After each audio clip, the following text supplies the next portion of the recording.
అయ్యా సార్ మీరు పెద్ద చదువుకున్నారు, మీరు అడిగిన ప్రశ్నకు నేను సమాధానం చెప్తా గానీ నేను అడిగిన ప్రశ్నకు ముందు మీరు సమాధానం చెప్పండి అని అడిగిండు. అడుగు బిడ్డ అని అంటే అడిగిండు.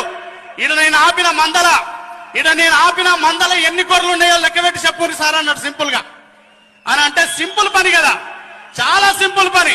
వెనకాల ఉన్న గన్మెన్లను పంపించి వెనకాల ఉన్న పోలీసులను పంపించి టక టక టక టక టక టక టక టక లెక్క పెట్టించిండు. 300 లెక్క వచ్చింది, చెప్పేసిండు 300 ఉన్నాయి రేపు. పిల్లగాడు ఒప్పుకుంటలేడు, లేవు అన్నాడు.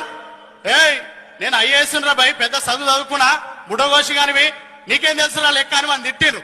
లేదు సార్ నేను ఒప్పుకొని, నువ్వు కరెక్ట్ చెప్తేనే నువ్వు అడిగిన దానికి నేను సమాధానం చెప్తా అని అన్నాడు. లేవు 300 లేవు, కరెక్ట్ లెక్క పెట్ట అంటాడు. ఏ తమాషా చేస్తున్నావా అని అన్నాడు. నువ్వు లెక్క పెట్టి చెప్పంటే చెప్పిండు. నేను లెక్క పెట్టాల్సిన అవసరం లేదు, నేను రోజు చేసి పనే ఇది, మీరు లెక్క పెట్టిన లెక్క తప్పు. ఇందులో మా ఆపిన మందలో 300 గొర్రెలు లేవు, 295 గొర్రెలు ఉన్నాయి, 5 కుక్క పిల్లలు ఉన్నాయి.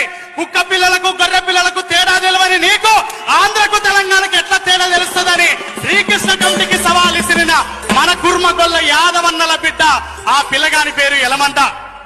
ఎట్లున్నాడు ఎలమంద మన పిల్లగాడు?